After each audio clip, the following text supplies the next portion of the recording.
Okay, so we conducted this research because we're frustrated by the fact that we see people using television in what we think is a relatively ineffective way, or not taking advantage of the full effectiveness of television, because they've gotten away from the concept of reach, and they're focusing more on a cost efficiency basis and piling up a lot of GRPs, as opposed to timing their advertising so that they reach as many people at the right time. And the concept, the unique concept in this research is at the right time.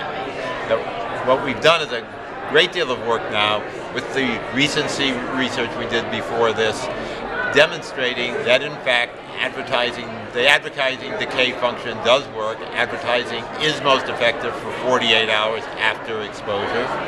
And so the idea is get your advertising timed to the exposure process.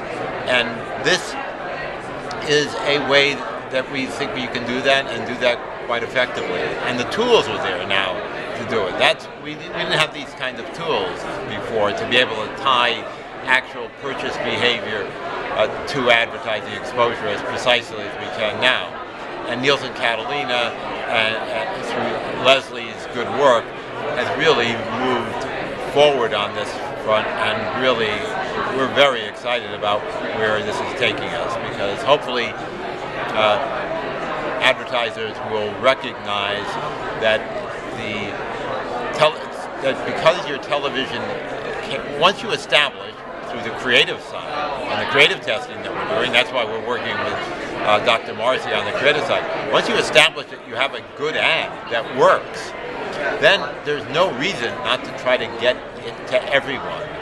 And the current approaches being used by a lot of these advertisers are not getting it to a significant part of the market that is in the market at the present time.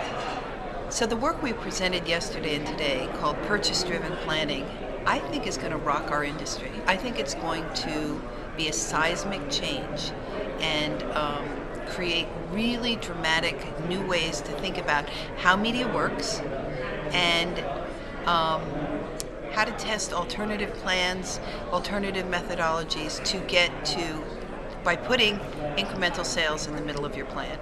And that's the key.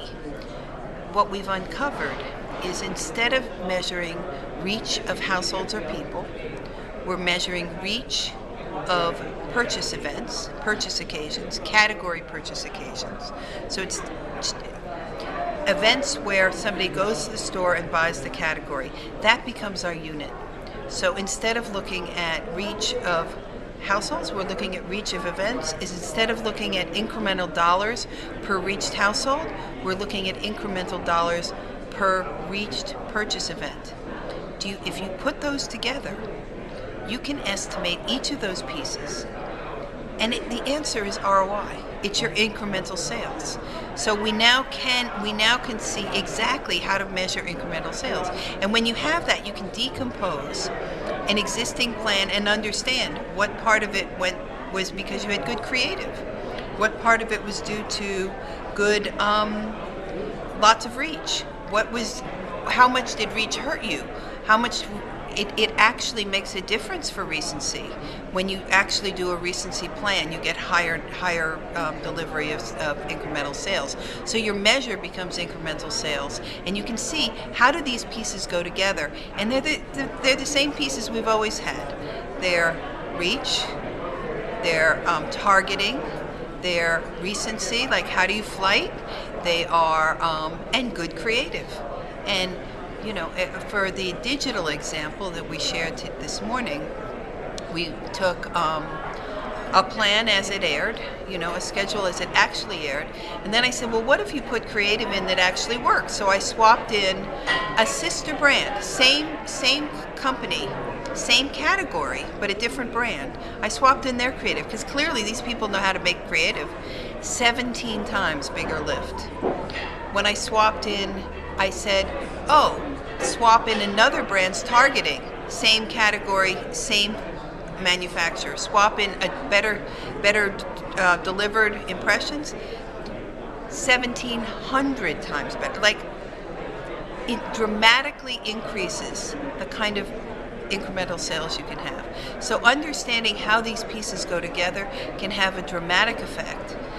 For TV, what we were looking at is, do you air every week? We just air evenly across weeks. What happens? If I target better, what happens? If I so flighting and targeting, and the third is, what if I buy higher reach? So I reduced the impressions because reach is expensive, so I'm not going to be able to buy as much. But I went into programs that had higher reach.